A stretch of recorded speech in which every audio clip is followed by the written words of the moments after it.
Okay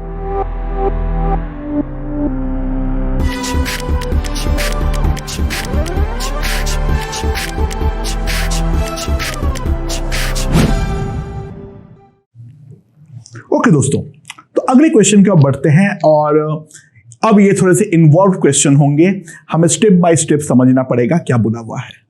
ठीक है, अच्छा, हमारे पास 1.5 gram sample of oxalic acid है। Oxalic acid by the way क्या होता है? COOH COOH। ऑक्सैलिक एसिड जो होता है वो होता है COOH इसका होल ट्वाइस। अच्छा, ऑक्सैलिक एसिड का अगर क्रिस्टल बोलेगा तो COH whole twice dot 2H2O हमें लेना पड़ेगा, बट यहां पे केवल ऑक्सैलिक एसिड बोला है तो हम इतना ही लेंगे, COOH होल ट्वाइस। ठीक है, अगर क्रिस्टल बोलेगा तो in that case COH whole twice dot 2H2 हमें लेना पड़ेगा, क्योंकि उसमें वाटर ऑफ क्रिस्टलाइजेशन 2 होता है। यहां पर वो सिंपल एनाइड्रस एज्यूम्ड है। तो मेरे पास 1.5 gram sample of oxalic acid plus inert impurity है। मैंने उसको पानी के अंदर घोल दिया और जो मेरा टोटल वॉल्यूम बना वो बना मेरा 250 ml। अब ये 250 ml का 20 ml का सैंपल लिया और उस पर मैंने 30 ml का अल्कली सॉल्यूशन डाल दिया, कोई भी अल्कली। ठीक है, से NaOH। अब ये होने के बाद मैंने एग्जैक्ट अमाउंट का CaCl2 डाला। ठीक है, ये CaCl2 क्या किया, जो भी उसका ऑक्सैलेट बना है वो सारे ऑक्सैलेट को कैल्शियम ऑक्सैलेट के फॉर्म में प्रेसिपिटेट करवा दिया। मैंने एग्जैक्ट उतना CaCl2 डाला था जो कि हमारा वो प्रेसिपिटेशन हो पाए। ठीक है, अच्छा, अब मैंने अल्कली मेरा कुछ एक्स्ट्रा हो गया था, अल्कली जो है वो मेरा कुछ एक्स्ट्रा हो गया था, राइट। और उसको टाइट्रेट करने के लिए मुझे 8 ml 0.1 मोलर HCl जो है वो मेरा रिक्वायर हुआ है। ठीक है, और अब जो मेरा न्यूट्रल सॉल्यूशन है उस न्यूट्रल सॉल्यूशन के अंदर मैंने क्या किया, AgNO3 डाला, जिस कारण पे हमारा क्या हुआ है, सारे के सारे Ag जो है जो Cl माइनस है वो प्रेसिपिटेट किया है in the form of AgCl। ठीक है, तो calculate the mass percentage of oxalic acid in the sample, और दूसरा और एक भी निकाल लो, calculate normality, calculate normality of alkali solution. Okay, अच्छा, क्वेश्चन हमारे लैंग्वेज के फॉर्म में होगा, उनके करस्पॉन्डिंग सबसे पहले ये ट्री डायग्राम जो मैं बनाया हूं वो बना लेना, अदरवाइज उन क्वेश्चनों को हैंडल करना हमारे लिए काफी ज्यादा मुश्किल रहेगा। ठीक है, तो शुरुआत कहां से करें? चलो चालू करते हैं। मेरे पास क्या है, पीछे से चालू करते हैं जहां पे ज्यादा इंफॉर्मेशन है। 0.4305 ग्राम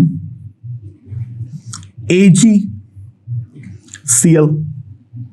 ठीक है, so that is equals to 430.5 milligram of AgCl। अच्छा, AgCl का मॉलिक्यूलर वेट क्या है? AgCl का मॉलिक्यूलर वेट कितना है? 143.5। Ag जो होता है वो होता है 108, क्लोरीन जो है 35.5, तो हमारे पास मॉलिक्यूलर वेट आ गया है 143.5। सो अब हमारे पास क्या है, मैंने शायद कुछ गड़बड़ किया हो, नहीं सही है, सही है, हाँ सही है, सॉरी कुछ नहीं गड़बड़ है, सब सही है। ओके सॉरी, तो मिलीमोल्स ऑफ AgCl कितना आएगा? This divided by this, millimoles मैंने इसलिए ले लिया, कितना आएगा? 430.5 divided by 130.5, that is equals to 3। हमारे पास 3 मिलीमोल जो है वो AgCl प्रेसिपिटेट हुआ है। अच्छा, AgCl प्रेसिपिटेट कैसे हुआ है, उस रिएक्शन के बारे में क्या विचार है? AgNO3 प्लस सॉल्यूशन का कोई भी Cl माइनस हमें दिया है AgCl का प्रेसिपिटेट और साथ में दिया है नाइट्रेट। तो जितना मिलीमोल हमारे पास है क्या AgCl, उतना ही मिलीमोल Cl माइनस था। तो सिंपल सी बात है, millimoles of AgCl Cl minus will be equals to the millimoles of AgCl, that will be equals to 3। अब यहां पे एक बहुत बड़ी गलती हो सकती है। ध्यान देना, Cl माइनस का दो सोर्स है। ये Cl माइनस या तो HCl से आया है, क्योंकि एसिड बेस रिएक्शन के दौरान Cl माइनस का तो कुछ नहीं हुआ है, या तो वो आया है फ्रॉम CaCl2 कैल्शियम क्लोराइड, या तो हमारा वो HCl से आया है, या तो हमारा कैल्शियम क्लोराइड से आया है। ये वाला सोर्स को भूल मत जाना, क्योंकि एसिड बेस टाइट्रेशन के दौरान Cl माइनस का तो कुछ नहीं होता है। और यहां पर अगर हम ध्यान दें, HCl के बारे में अगर हम ध्यान दें, तो ये हमने डाले थे कितना, कहां पे लिखा हुआ है, हाँ 8 ml 0.1 मोलर था ये। तो Cl माइनस फ्रॉम HCl जो आएगा that will be 0.8 millimole. Cl minus from HCl जो है वो कितना था, 0.8 मिलीमोल। सो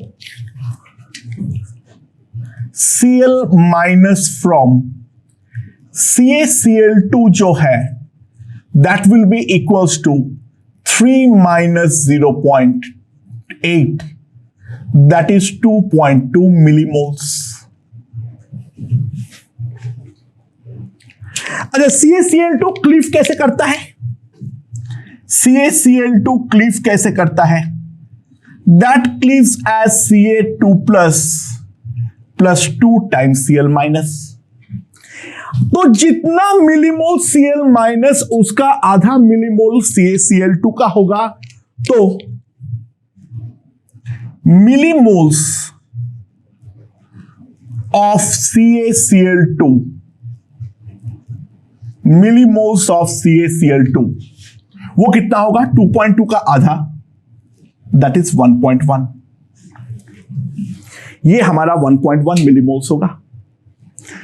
और ध्यान देना अब यहां पर जितना मिलीमोल CaCl2 उतना ही मिलीमोल Ca2 प्लस, और रिएक्शन जो हुआ है Ca2 प्लस प्लस ऑक्सलेट, ये हमारा दिया है CaC2O4 का प्रेसिपिटेट। तो जितना मिलीमोल कैल्शियम 2 प्लस उतना ही मिलीमोल ऑक्सलेट, तो जितना मिलीमोल ऑक्सलेट उतना ही मिलीमोल तो ऑक्सैलिक एसिड था, क्योंकि एक ऑक्सैलिक एसिड हमें एक ऑक्सलेट देगा। तो इन शॉर्ट में लिख सकता हूं millimoles of oxalic acid in 20 ml of solution is equals to 1.1. Millimoles of oxalic acid in 20 ml of solution कितना आ जाएगा मेरे पास, 1.1. So ओरिजिनली जो सोल्यूशन था वो तो मेरा 250 ml का था। तो in 250 ml millimoles of oxalic acid is equals to कितना आ जाएगा, 1.1 into 250 divided by 20, that is equals to 13.75। इतना मिलीमोल्स हमारे पास ऑक्सैलिक एसिड था, राइट। बट ये तो हमारा 1.5 ग्राम सैंपल से आया है। अगर ऑक्सैलिक एसिड का अगर हम मॉलिक्यूलर वेट देखें तो दिस इज 45 इंटू 2 90, ठीक है। तो मास ऑफ ऑक्सैलिक एसिड कितना आ जाएगा? 13.75 इतना मिलीमोल्स है, into 90 into 10 to the power -3 gram. तो परसेंटेज प्योरिटी जो आएगा मेरे पास,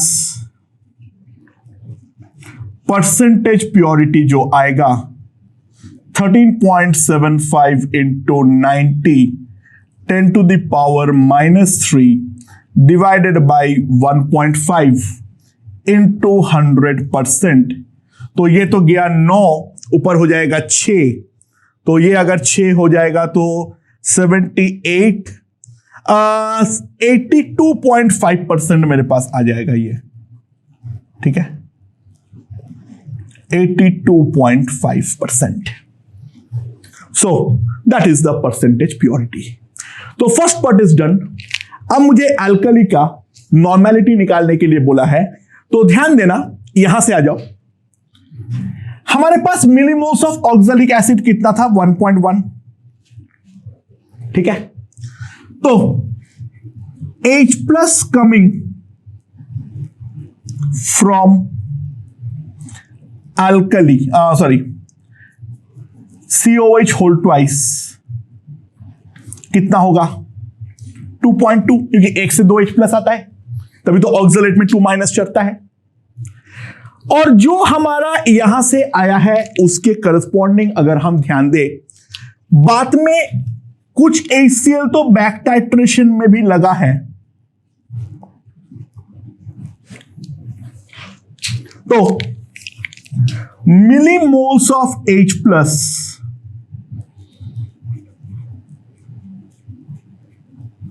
that is equals to 3 and that will be equals to millimoles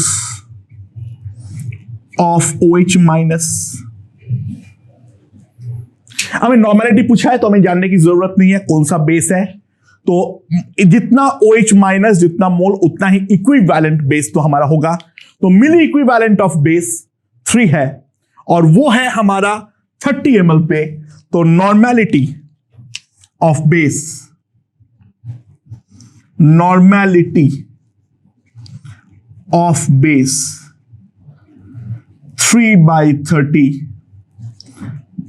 that is equals to 0.1 N। Okay, मेरे ख्याल से ये क्वेश्चन समझ में आ गया है।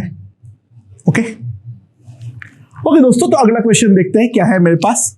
मेरे पास एक 1.5 ग्राम सैंपल ऑफ P2O3 है और साथ में है इनर्ट इंप्यूरिटी। उसको मैंने सफिशिएंट वाटर पे डाल दिया और गर्म किया। जहां पर P2O3 जो है वो डिस्प्रोपोर्शनेट कर रहा है, ठीक है, डिस्प्रोपोर्शन रिएक्शन हो रहा है to phosphine and the phosphoric acid. सारे pH3 को मैंने गर्म करके निकाल दिया और ये निकालने के बाद जो फाइनल वॉल्यूम है वो हमारा 100 ml का बना। ये वाले सैंपल का 10 ml मैंने लिया और उस पे 20 ml 0.3 मोलर NaOH मैंने डाला, ठीक है। और एक्स्ट्रा बेस को टाइट्रेट करने के लिए हमें 11 ml 0.05 मोलर H2SO4 को जरूरत पड़ी है, ठीक है, बैक टाइट्रेशन के लिए। तो मास percentage of P2O3 in the sample वो हमें निकालना है, ठीक है। अच्छा, तो सबसे पहले हमें क्या करना पड़ेगा? P2O3 का जो डिस्प्रोपोर्शन रिएक्शन है वो हमें लिखना पड़ेगा। तो सबसे पहले रेडॉक्स की जो बैलेंसिंग है उसके कॉन्सेप्ट से ये वाला डिस्प्रोपोर्शन रिएक्शन लिखो। P2O3 हमें दे रहा है फॉस्फीन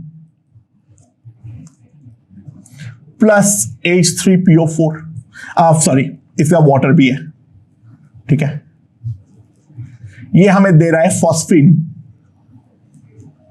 और साथ में है हमारे पास H3PO4, ठीक है। अच्छा, फास्फोरस का P2O3 में ऑक्सीडेशन स्टेट कितना है? अगर हम ध्यान दें +3 है, यहां पर है -3, यहां पर है +5। +3 जो है वो जा रहा है -3 पे और +3 जो है वो जा रहा है +5 पे। तो P+3 जा रहा है P-3 पे, 6 इलेक्ट्रॉन को ऐड करना है और P+3 हमारा जा रहा है P+5 -2 इलेक्ट्रॉन करना है। तो इंटू 3 और इंटू 1 जो है वो हमें करना पड़ेगा। ठीक है, सिंपल सी बात है। अगर मैं ध्यान दूं तो मेरे पास जो है P-3 और तो एक ही है, तो फॉस्फीन के ऊपर तो कोई कॉफिशिएंट नहीं चढ़ेगा। यहां पर डेफिनेटली हमारा 3 चढ़ेगा। यहां पर अगर हमारा 3 चढ़ेगा तो टोटल 4 फॉस्फोरस है, तो यहां पर हमारा 2 चढ़ जाएगा। And now simply balance hydrogen. तो यहां पर है टोटल कितना, यहां पर है 9, यहां पर है 3, 12, तो 12 के लिए यहां पर होगा 6। तो दैट इज द रिएक्शन जिसके अंदर फॉस्फीन जो है वो तो मेरा कोई काम का नहीं है, मुझे ध्यान देना है H3PO4 पे। ठीक है, मुझे जो है सॉल्यूशन में H3PO4 ही बचेगा, क्योंकि फॉस्फीन को तो मैंने बॉयल करके निकाल दिया। फॉस्फीन का पानी में नेग्लिजिबल सॉल्युबिलिटी होती है। ठीक है, अमोनिया जैसे विगोरसली सॉल्युबल होता है, फॉस्फीन नेग्लिजिबली सॉल्युबल होता है। ठीक है, एंड नाउ ये वाला H3PO4 ये हम जानते हैं ट्राइप्रोटिक एसिड है, तो अब ऑब्वियसली वो 3 टाइम्स NaOH के साथ रिएक्ट करके, इंडिकेटर नहीं दिया हुआ है तो हमें पूरा फॉस्फेट तक ले जाना है।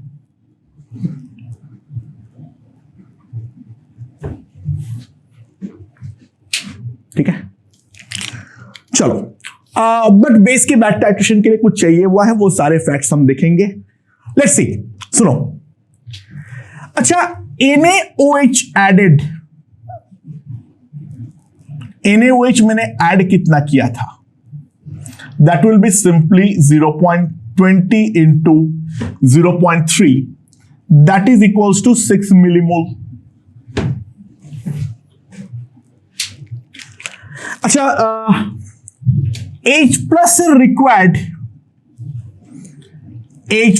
required for back titration कितना है? 11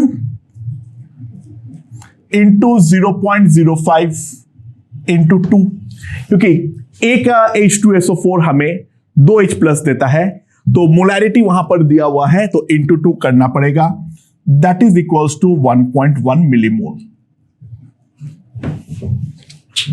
ठीक है, तो NaOH reacted with H3PO4 कितना होगा, क्योंकि ये तो हमें बैक टाइट्रेशन के लिए चाहिए हुआ था 1.1, और 6 जो है वो मैंने डाल के रखा था, तो बचा हुआ जो है 4.9 मिलीमोल हमारा रिएक्ट करेगा। बट एक फॉस्फोरिक एसिड 3 NaOH के साथ रिएक्ट करता है, तो यहां से मैं लिख सकता हूं या नहीं, millimoles of H3PO4 that is 4.9/3 millimoles of H3PO4 जो है वो मेरे पास आ जाएगा 4.9/3। अब ध्यान देना, 3 फॉस्फोरिक एसिड पैदा होता है 2P2O3 से, 3 फॉस्फोरिक एसिड पैदा होता है 2P2O3 से, तो सिंपल सी बात है, millimoles of P2O3 in 10 ml कितना आ जाएगा? 4.9/3 इंटू 2/3। बट असली में जो वो पूरा का पूरा P2O3 था वो तो हमारा 100 ml पे था, तो हमारे पास क्या आ जाएगा? मोल्स ऑफ P2O3, इसको इंटू 10 कर दो, वो मिलीमोल्स हो जाएगा, तो 49 into 2/3 into 3 into 10 to the power -3, that is moles of P2O3, right? अच्छा, P2O3 का मॉलिक्यूलर वेट फास्फोरस इज 31, ठीक है, तो 31 इंटू 2 जो है वो मेरे पास कितना हो जाएगा 62, और 3 ऑक्सीजन का 48, 110। So mass of P2O3 98/9 into 10 to the power -3 into 110 gram. But ये है हमारा 1.5 ग्राम सैंपल पे, ये हमारा है 1.5 ग्राम सैंपल पे। तो परसेंटेज प्योरिटी में क्या लिख सकता हूं, percentage purity 98/9 into 10 to the power -3 into 110, इतना परसेंट। तो ये तो हमारा चला जाएगा, ठीक है, ये पूरा कट गया। 98 इंटू 11 ये लगभग तुम्हारा लगभग 80% के आसपास आएगा। This is near around, exact calculation भाड़ में जाए कर लेना, लगभग जो आएगा this will be equals to 80%, ठीक है। देखो मेन बात यह है, जो एसिड बेस टाइट्रेशन काफी आसान है। एक बार अगर हम नर्व्स पकड़ना सीख जाए, जो क्वेश्चन को सॉल्व कैसे करना है, उसके लिए मैं अभी 8-10 एग्जांपल्स लूंगा। बाकी एसिड बेस टाइट्रेशन के क्वेश्चंस काफी ज्यादा रिपीटेटिव होता है, इसमें नया दिमाग लगाने वाला फंडा तो काफी कम ही रहता है। ओके दोस्तों, तो अगले क्वेश्चन की ओर बढ़ते हैं। लेट्स सी क्या बोला हुआ है। मेरे पास एक सॉल्यूशन है जिसमें Na2CO3 है और NaCO3 है।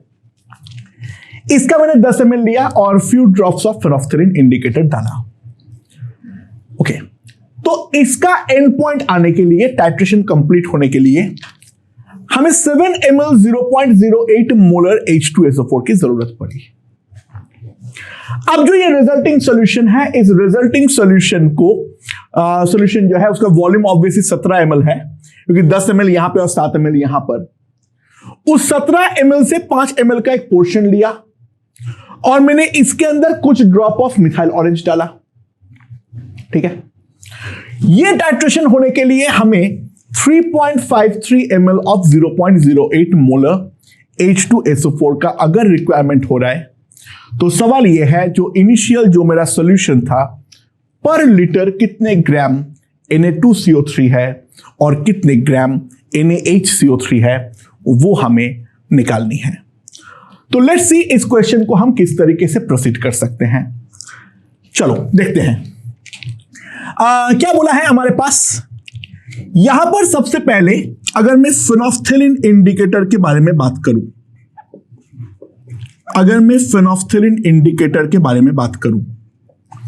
तो फेनोल्फथालीन इंडिकेटर में क्या होगा। नाउ फेनोल्फथालीन इंडिकेटर में तो केवल और केवल Na2CO3 हमारा एक H+ को लेते हुए कन्वर्ट होगा NaHCO3, और Na+ तो चलो जो भी सल्फेट वगैरह है उसके साथ जुड़ जाएगा, और NaHCO3 ऑब्वियस सी बात है कोई रिएक्शन नहीं होगा, ठीक है, राइट। अच्छा, यहां पर अगर मैं ध्यान दूं, ये वाले टाइट्रेशन पे मिलीमोल्स ऑफ H+ रिक्वायर्ड कितना होगा 7 0.08 इंटू 2। द रीजन बिंग, वो तो हमारा H2SO4 है, एक H2SO4 2 H+ देगा, तो ये मेरे पास कितना हो जाएगा 1.12, ठीक है। ये हमारा हो जाएगा मिलीमोल्स ऑफ H+। तो एक बात तो निश्चित है, मिलीमोल्स ऑफ Na2CO3 हमारे पास है 1.12, और ये है हमारे पास इन 10 ml सॉल्यूशन। राइट। तो Na2CO3 तो हमारे पास पहले ही आ गया है। तो कंसेंट्रेशन ऑफ Na2CO3 के बारे में अगर मैं देखूं, 10 ml पे इतना मिलीमोल, तो 10 लीटर में इतना मोल, 0.112 मोलर। ठीक है। और इसका मॉलिक्यूलर वेट जो है वो है मेरे पास 106। तो mass of Na2CO3, mass of Na2CO3 is equals to 106 इतना ग्राम पर लीटर। ये अगर मैं लगभग निकालने जाऊं तो ये मेरे पास आएगा 11.872 ग्राम। That will be the mass of Na2CO3 per liter of solution। खैर, अब चलो एक चीज एनालाइज करते हैं। उसके बाद क्या हुआ है? उसके बाद यह हुआ है, जो मेरा मिथाइल ऑरेंज है, जब मेरे पास मिथाइल ऑरेंज इंडिकेटर होगा, तो मिथाइल ऑरेंज इंडिकेटर पे अगर हम ध्यान दें तो हमारे पास रिएक्शन बहुत सिंपल है। जो भी हमारा बाइकार्बोनेट है, वो फर्दर H+ के साथ रिएक्ट करके CO2 plus water plus Na+ में कन्वर्ट हो रहा है। CO2 plus water plus Na+ में कन्वर्ट हो रहा है। ठीक है, समझ में आया? अच्छा, ये जो NaHCO3 जो है, इसका 2 सोर्स है, बाय द वे ध्यान देना। एक तो हमारा जो ओरिजिनल है वो, और दूसरा जो कन्वर्टेड है वो। एक जो ओरिजिनल है वो और दूसरा जो कन्वर्टेड है वो। समझ में आया? अंडरस्टूड? सो यहां पर अगर हम ध्यान दें, हमारा 5 ml का पोर्शन को चाहिए हो रहा है कितना? जो 5 ml का पोर्शन है, ठीक है, इस 5 ml का पोर्शन में H+ का रिक्वायरमेंट कितना होगा? H+ required is equals to 3.53 into 2 into 0.08, इतना मिलीमोल्स। हाँ कि ना? हाँ, लेकिन ये तो 5 ml में है, तो मुझे तो पूरा गेम को 17 ml पे जाना है। तो 17 ml कितना होगा H+ required? H+ required will be 3.53 into 2 into 0.08 into 17/5 millimoles. Originally जो हमारा 17 ml का पोर्शन था, इतना H+ का हमें रिक्वायरमेंट होता। And if we want to calculate, this will come out to be equals to 1.92 millimoles. तो एक बाइकार्बोनेट एक H+ खाता है, तो सिंपल सी बात है, NaHCO3 जो है वो हमारा 1.92 मिलीमोल्स है। बट उसके अंदर 1.12 तो कन्वर्टेड है, क्योंकि एक कार्बोनेट से एक बाइकार्बोनेट बनता है, तो 1.12 मिलीमोल्स तो कन्वर्टेड है। तो ओरिजिनल